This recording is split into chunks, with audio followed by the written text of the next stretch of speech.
Welcome to the Minor Consult, where I speak to the leaders shaping our world in diverse ways. Today, I'm joined by Patrick Collison.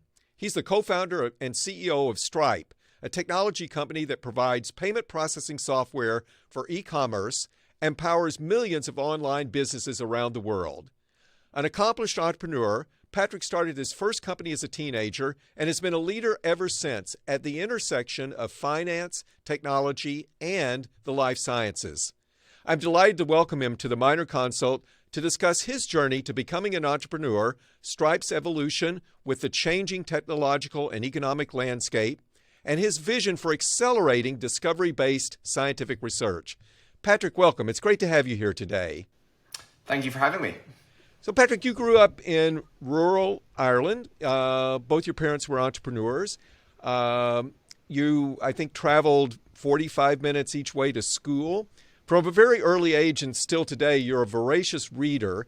How did you get interested in technology? And that'll, of course, lead into talking about your companies. But when did you have the inkling that you wanted to be an entrepreneur, to innovate in technology and do the things that you've done? I don't know, for some reason, I was always just fascinated by the concept of computers and the internet and technology. I still remember borrowing books from the local library about the internet, and it's funny, the conception of and depiction of the internet in books from a local Irish library in the 90s was very different to what it actually was. All this like cyberspace stuff. It looked kind of like the movie Tron. I thought it was like the metaverse or something. I don't know. It was these were very strange depictions. But programming these machines just seems intrinsically a fascinating concept. And I remember still like designing websites and stuff when I learned what they were, like in my notebook. Because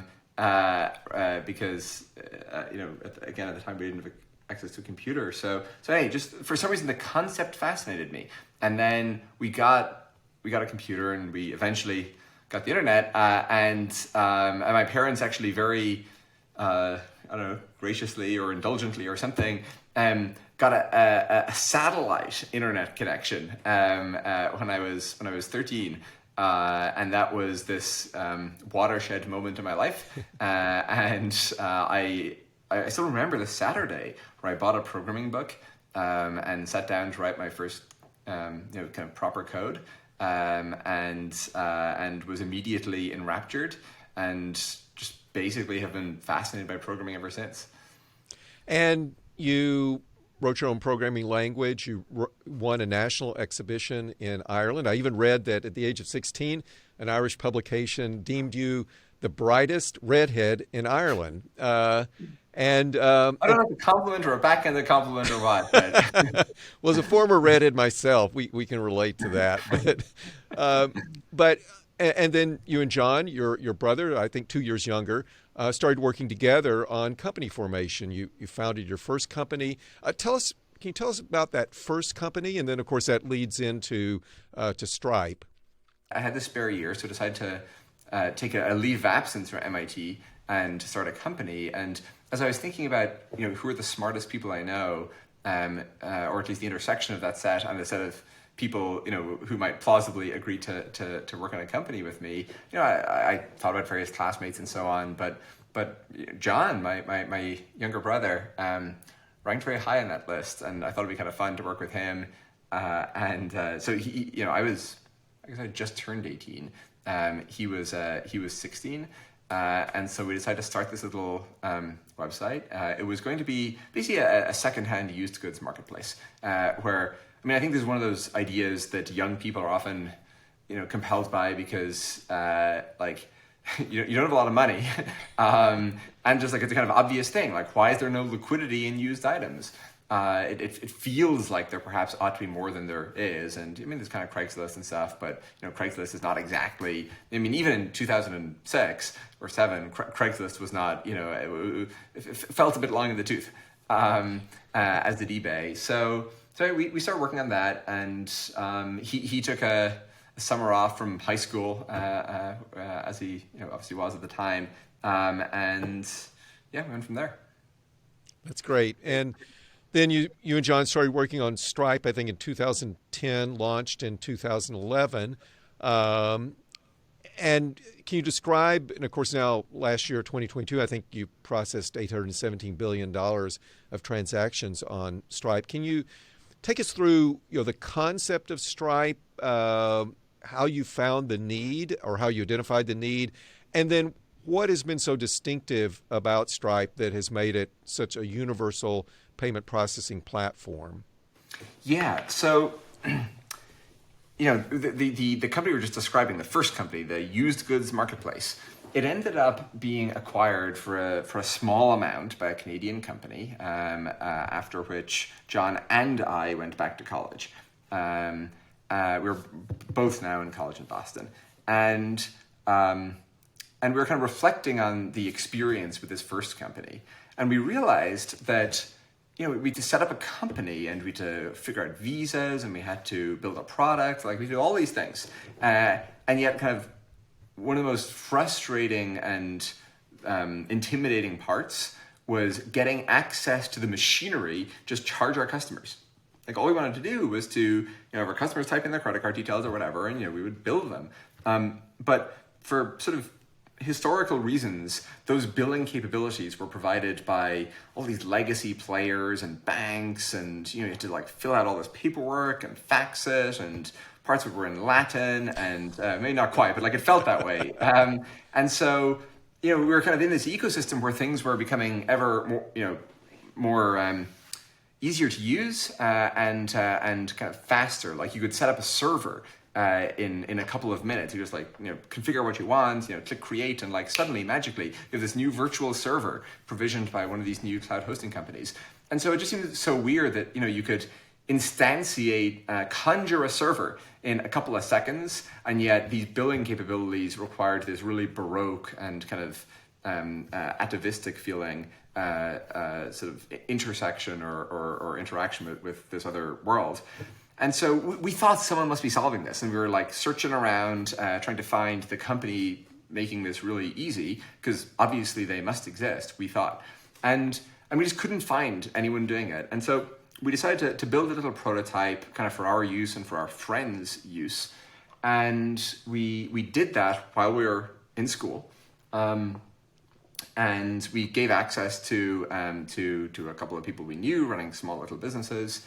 And it basically just spread through word of mouth, where, again, this was our little side project where they said, hey, can you hook up my friend or whatever? And these were small businesses and, maybe hundreds of dollars, maybe thousands of dollars of revenue per week or something, but, nothing that you would have heard of or that anyone would have heard of really.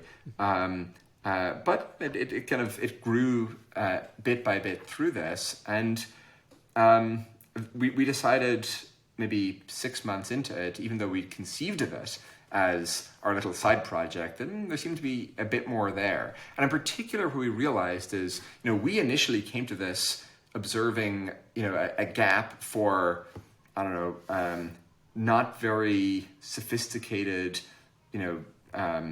independent developers, say. There's no big apparatus behind us. We couldn't just ask, our finance person to go figure this out. There was no finance person. So that's kind of the angle we first came at this from. But what we realized is that you can also go talk to the largest companies in the world, and they too are really frustrated with and stymied by the infrastructure that they're building on top of, where for the solo person just starting out, maybe yes, the frustration is around the complexity or the speed or whatever. But for these large companies, they felt very limited by and frustrated with the inflexibility of these systems, where it was incredibly hard when they change something at their business to go and to actually implement that in the real world, or about the kind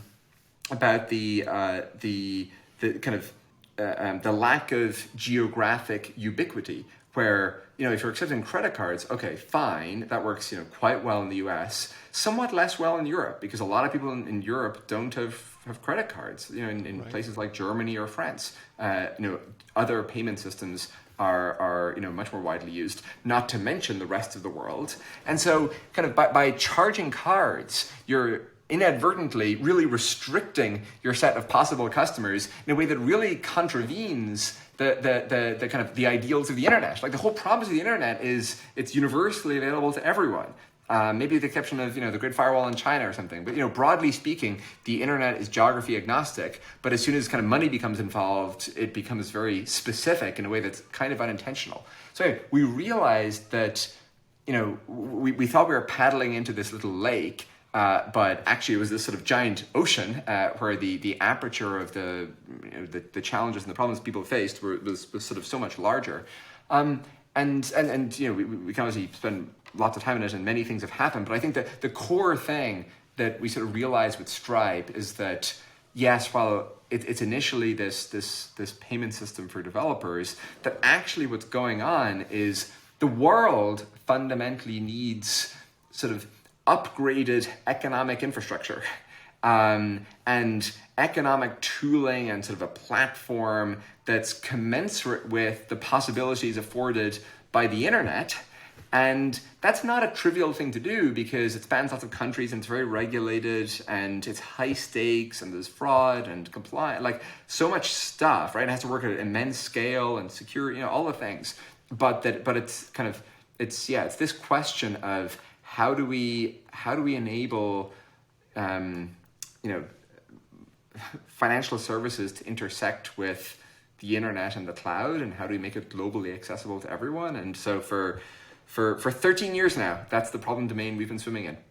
Yes, and you've done it remarkably successfully. And what are the attributes of Stripe that has made it so universally adopted and ubiquitous?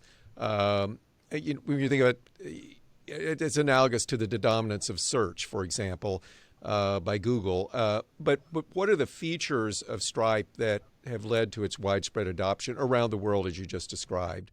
Part of it is the capabilities that were required to solve the problem suddenly shifted, and a lot of the incumbent actors just hadn't invested in having those capabilities over the course of many decades, and it was very difficult for them to suddenly adapt to that. And so concretely what I mean is, legacy financial services firms who have a lot of capabilities, like they're very smart people there, but they're not software companies, and they're not, we were people who, we didn't know a lot of things. We have a lot to learn, but we did know developer APIs and kind of cloud infrastructure super well. Yep. And we were just kind of operating in a moment where actually understanding that stuff was critical for facilitating sort of the next evolution in financial services in a way that it really hadn't been 20 years previously. Like if we had tried to do something in financial services, in 1980 with the stuff we understood about developer tooling, I don't know, we wouldn't have gotten anywhere. So sure. I think we were sort of fortunate in the particular capabilities we embodied, and sort of how the how the ecosystem was ripe for evolving at that particular moment.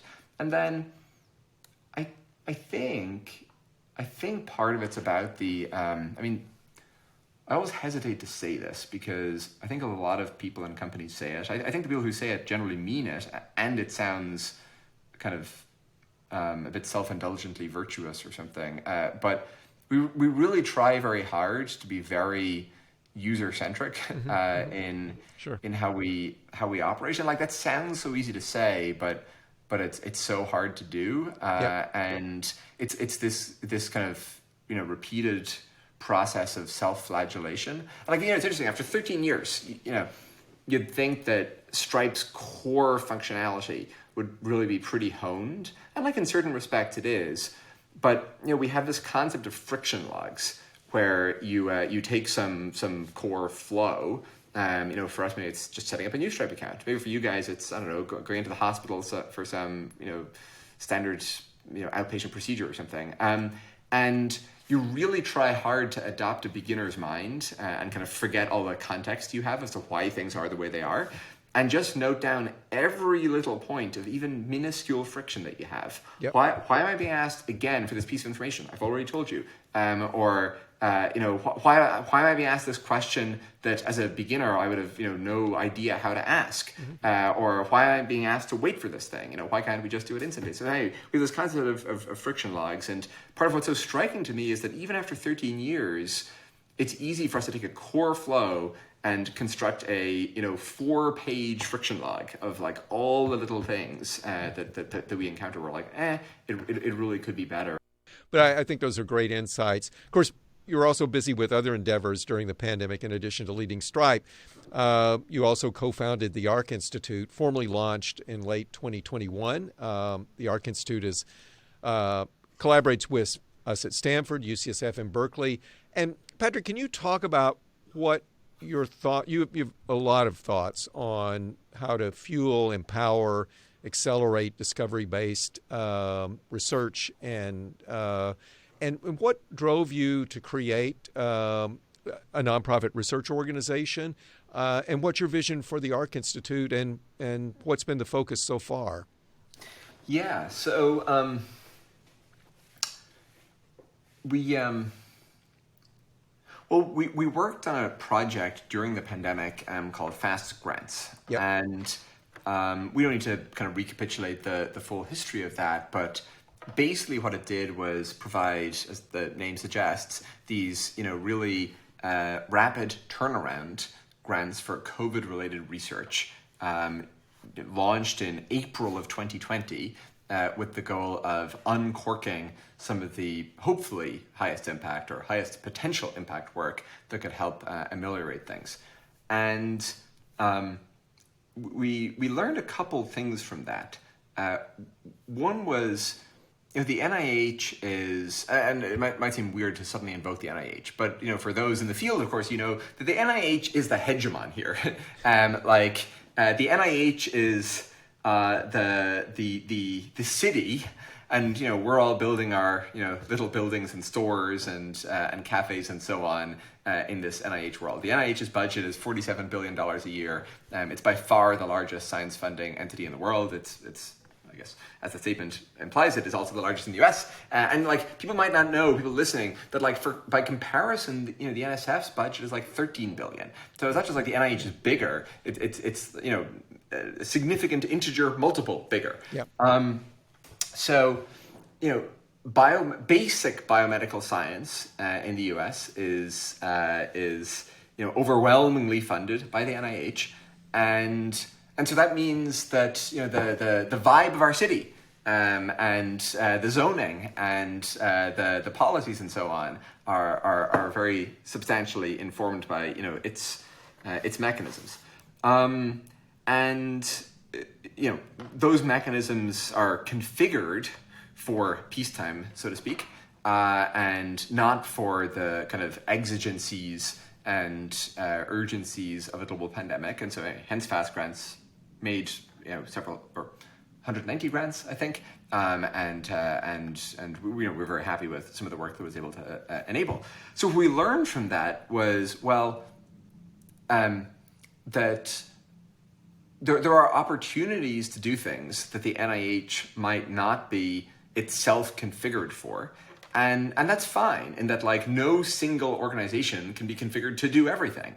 No matter how well put together it is,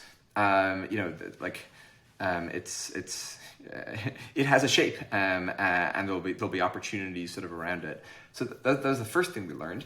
And then the second thing we learned is we had kind of an intuition around this, but it was very interesting, because Fast Grants afforded us the opportunity to work with hundreds of different scientists. That a surprisingly high fraction of scientists reported that they would be doing something somewhat different if they were not constrained by that which they could get funded for. And in particular, we surveyed several hundred scientists, and I want to get this figure right, but it was basically 4 out of 5 scientists told us that what they were doing would change a lot if they'd more money, but if they had money that they could spend however they wanted, because grant money, it's project based. It comes kind of right. for a specific agreed upon purpose in mind. And so these two ideas, and kind of seeing that fast grants, seeing the sort of, fast grants was not transformative or anything, but just kind of having some experience with the domain made us think, well, maybe there would be interesting kind of medium-term opportunities that are sort of related to this. And so the basic idea of ARC is it's a research institute, as you said.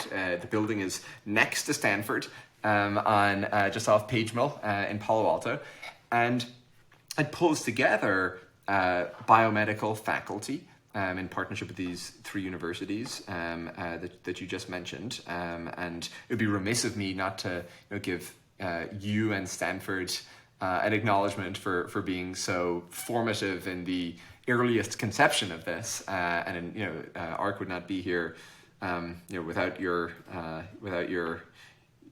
own innovative disposition and willingness to try something new. So we're very grateful for that. But anyway, so ARC pulls together these faculty and funds them without regard to, funds them for curiosity-driven research where they don't have to tell ARC what they're going to do.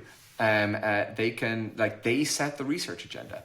And then secondly, where ARC provides these in-house technology platforms that they can take advantage of and build on top of. And so at Stripe, if you want to, I had breakfast this morning with one of our engineers who works on on the recurring billing infrastructure that hundreds of thousands of companies use to manage their subscriptions. And this guy, when he wants to go and do something, with machine learning, Stripe has all this, this infrastructure built up that makes it, really easy and fast for him to go and experiment with something and see if it's going to help, and to then deploy it at scale if it does, etc. Now, within the university, it's typically the case that you have to kind of aggregate all those capabilities inside your own lab.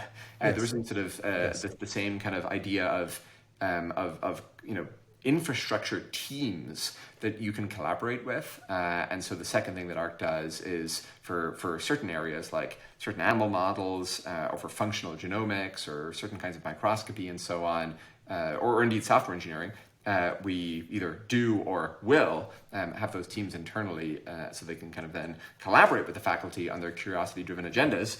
So ARC actually just moved into its first kind of proper formal headquarters about 2 weeks ago, and we're very excited about that. It's about 100 people today, and running the first external open faculty searches now.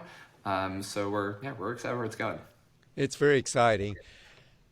Looking forward 10 years from now, and I think Patrick, you did a great job of describing what I think listeners will see as the parallels between sort of the needs identification process that led you and John to start Stripe, and you spoke about that very eloquently before, and now the needs identification process that led you to co-found the ARC Institute, and bringing together people who are technology experts along with information scientists, data scientists, and then discovery-driven scientists, but to have the resources available for discovery-driven sciences in ways that the wheel doesn't have to be invented, every time a new scientist sets up their lab. Exactly. And so 10 years from now, what's the life sciences ecosystem going to look like? I think we all have, those of us in the field have the collective sense this is we're in a unique inflection point in history for the life sciences. But also sometimes I feel like, for reasons you just mentioned, grant systems, which are absolutely essential, and funding from the NIH and the NSF, although you pointed out this significant integer-based difference in funding level for the NSF, which one would hope the NSF would be better recognized in the funding landscape over time, or even immediately. But even within those structures, understandably, the work is going to largely remain project-based. So what can we hope for in having the ARC Institute, other endeavors like Chan Zuckerberg BioHub, and a lot of tech entrepreneurs have become interested in life sciences? I was wondering what your perspective is on this in terms of what we can hope for from ARC, but also this broader ecosystem that tech entrepreneurs are helping to establish in life sciences, and where that's going to lead over the next decade. I mean, the body is this complex adaptive system with all of this this crazily intricate evolved complexity, and we have over the last couple of years massively advanced this amazing technology for understanding in kind of black box-ish fashion such complex systems, i.e. machine learning and deep learning and transformers. And so I think I think you can't but be excited about the prospect for the sort of the set intersection here. And obviously we're already seeing a whole bunch of really interesting results stemming from that, especially when that's coupled with some of the advancements we're making in sequencing, whether that's RNA sequencing or single cell sequencing, or sort of other forms of quasi-digital kind of characterization, and the ability to kind of generate these new data sets and to be able to configure them in such a way that we can then bring the power of ML to bear is super encouraging. So excited about that. There are, there's always the kind of tantalizing prospect of major new population-wide data sets being generated. We all have smartphones, yep. And there are various new devices coming to market that provide interesting new forms of telemetry. Obviously, that's always it's never quite as good as we want because of HIPAA or because of just the fracturing of the data sets and so forth. But in a way that wasn't the case, say 30 years ago, you could at least imagine running significant kind of population-wide correlational analyses to try to at least generate hypotheses. CRISPR is obviously correctly seen as a really big deal from a therapeutic standpoint, and there's lots of cool progress there, although obviously the delivery remains a challenge. But I think CRISPR, by people in my field, i.e. people outside of biology, underestimate the extent to which CRISPR is interesting as a telescope, and CRISPR screens and things like yep. that, and so it's not just useful as a way to fix things. It's useful as sort of a data generator, and I think CRISPR is kind of a new way to interrogate cells is super interesting. Something I've been struck by, just kind of getting back to the heart of your question, is I do think despite Silicon Valley, despite the Silicon Valley software sector being in Silicon Valley, and despite Silicon Valley being one of the, let's say, two great biomedical research centers in the world, alongside Cambridge/Boston, there's a surprisingly wide gulf between the two groups. And it's funny, Stripe is headquartered now in South San Francisco, next to Genentech and Cytokinetics and a whole bunch of these biotech companies.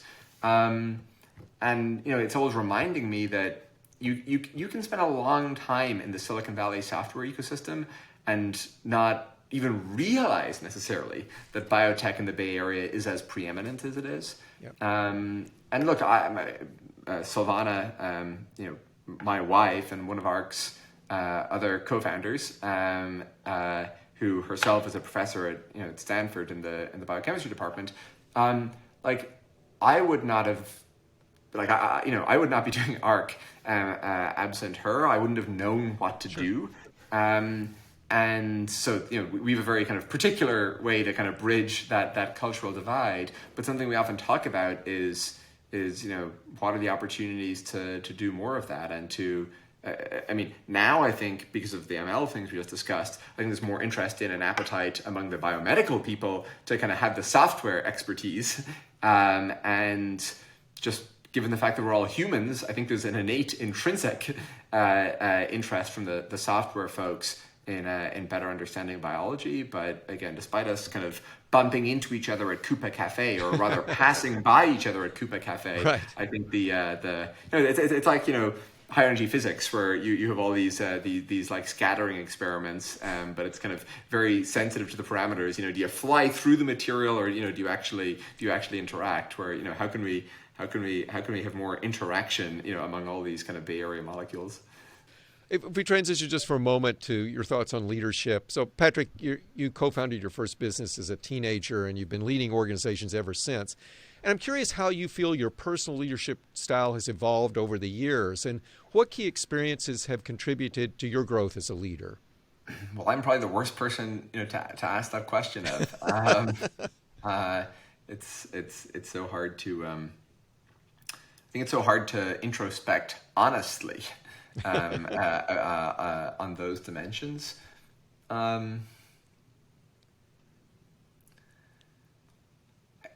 Early on, I thought of attributes of my leadership as much more reflections of my inner nature, and obviously it does to some extent reflect me.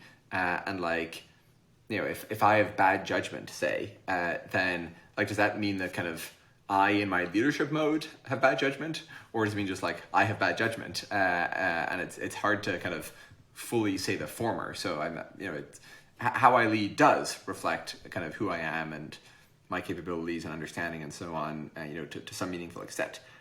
Having said that, I think it's helpful to be able to decouple them to some extent. And I feel like I've gotten much more curious over the years, like kind of genuinely curious about the ways that my leadership could and should be better.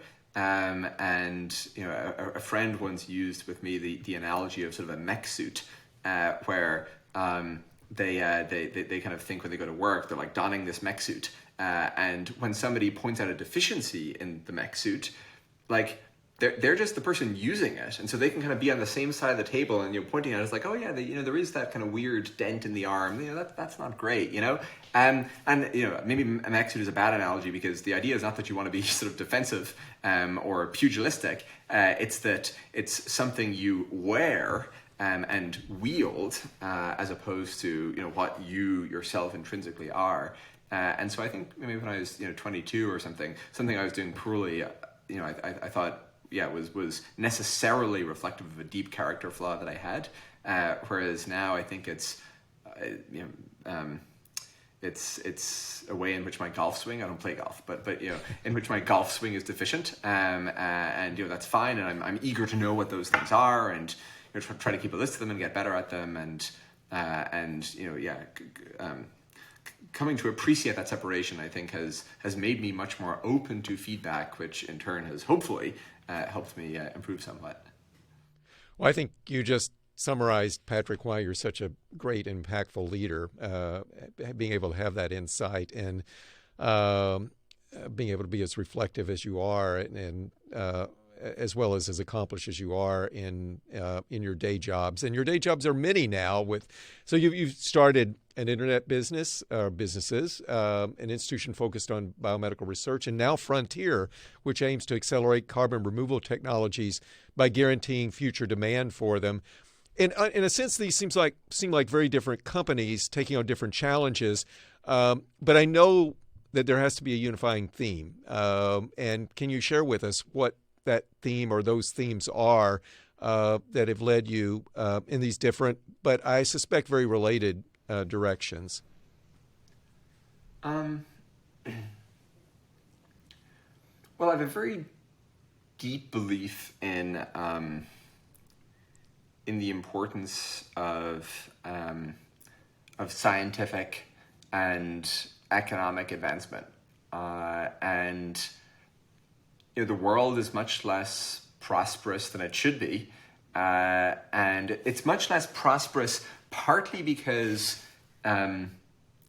economic infrastructure in the broadest sense is not something we get for free. And the broadest conception of economic infrastructure includes legal systems and cultural habits and the trust in a society, and also, yes, it's actual mechanical tooling, which is part of what Stripe provides, and fiscal and monetary policy, this whole thing. but the median income in the world is still, it's a little hard to get fully true, robust global statistics, but it's almost certainly under $10,000, and that matters, right? Most people are living lives that are vastly less prosperous than, say, those of us here in the Bay Area, and there's no law, there's no physical law as to why that has to be the case. And so I think we should kind of really take seriously and bang the table a bit around the urgency of correcting that. And then part of the reason that we're not all as well off as we'd kind of like to be, or that we don't live lives that are as wholesome as we would hope, is because we just don't have the knowledge, right? Like, we don't know how to give everyone in the world the same energy budget that you or I have without also destroying the planet. And that's like a knowledge problem. Again, we're pretty convinced it's possible. We just don't know how to do it.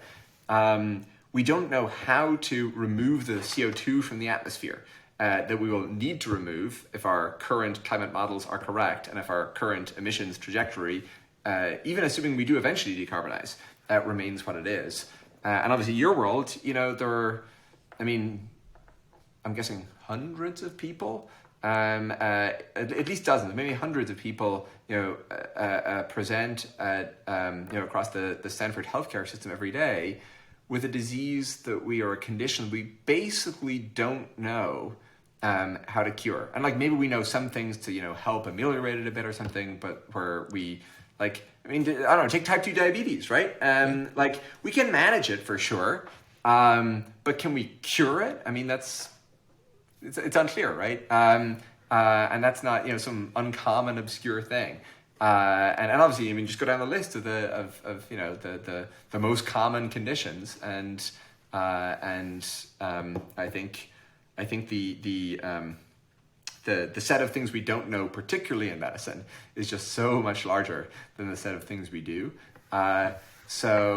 Which is also exciting, right? And the opportunity. But so to your question, what's the common theme? Look, I don't know that I have a grand theme, but I would say I am captivated by the sort of dual importance of expanding the set of what we do know, and then more broadly kind of disseminating and enfranchising this basic economic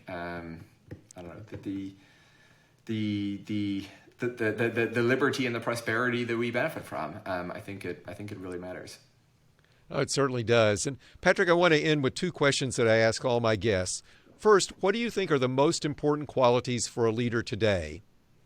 So I think two things are different today. Caveating with whatever, I'm one random person, but social media and the glare and occasionally the mob dynamics, where something can a small little a few smoldering embers can swiftly become a sweeping conflagration.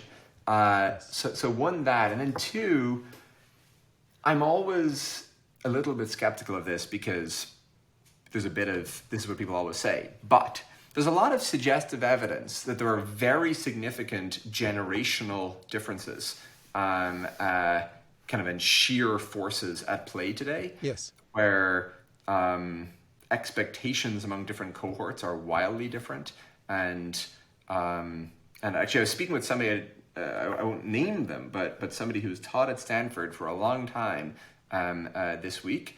And she was saying that, that it is extraordinary to her how different undergrads on campus are today as compared to undergrads in the 90s. And she was not saying that that's a uniformly bad thing. Yeah. She said that she thinks the desire to kind of do something of significance in the world is, in her view, greater today than she observed that as being in the 90s. But she said that that the ability to engage with dissenting or sort of unpleasant arguments is substantially reduced. and no one person's assessment can be taken as gospel, but there's enough suggestive data points, and Jonathan Haidt has marshaled all sorts of longitudinal time series and so on, and you can even look at the self-reported data from the people themselves. And in CDC data among adolescents, the self-reported feelings of sadness and hopelessness, have massively increased. And so, I think the two challenges for leaders that I observe in all my conversations are, the ability to, and I don't just want to say courage, because it's not just that. It's because some of these dynamics are very complicated, but let's just say the ability to keep an even keel given the mob dynamics around, and to not capitulate, and to not do things that are actually a bad idea because you feel this kind of intense pressure from those around you, and then which is so hard to resist. And then secondly, figuring out how to deal with these generational dynamics. I think those are the two big things. That's great. My final question is, what gives you hope for the future? I don't know that. Well, there's the line that when you think about the future, it's easy to feel like a pessimist or to become pessimistic because the current day challenges and problems are so salient. But then when you look at history, you become an optimist because you're like, man, we've come so far. And so I find history very interesting, and I'm struck that you have to kind of be willing to adopt an extraordinarily acute present exceptionalism to think that the future will not be substantially greater than the past, given that the dynamics that have made 2023 possible have delivered such durable improvement in standards of living for several centuries now. And it's in principle possible that, that could somehow, inflect and reverse, but it seems unlikely. So I maintain my basic optimism about the historical forces propelling us forward, and that, while yes, we have all sorts of challenges and problems today, it's as you assemble our country has had civil war. We have faced world war. There were several thousand domestic bombings in the early 70s. So whatever challenges we face today, it's not clear to me that you would necessarily put them in even the top 10 that our country has faced in say the past 150 years. And so, yes, I would say that the possibility of the advancement of prosperity and our knowledge are intrinsically exciting, and I'm in fact hopeful that we will succeed in doing so, based on casting a look backwards. That's wonderful, Patrick. Thank you so much. Thank you for listening to the Minor Consult with me, Stanford School of Medicine Dean Lloyd Minor. I hope you enjoyed today's conversation with Patrick Collison, co-founder and CEO of Stripe. Please send your questions by email to theminorconsult@theminorconsult.com and check out our website, theminorconsult.com, for updates, episodes, and more. To get the latest episodes of The Minor Consult, subscribe on Apple Podcasts, Spotify, Stitcher, or wherever you listen. And if you enjoyed today's episode, please rate the podcast 5 stars. Your feedback helps make this podcast happen. Thank you so much for joining me today. I look forward to our next episode. Until then, stay safe, stay well, and be kind.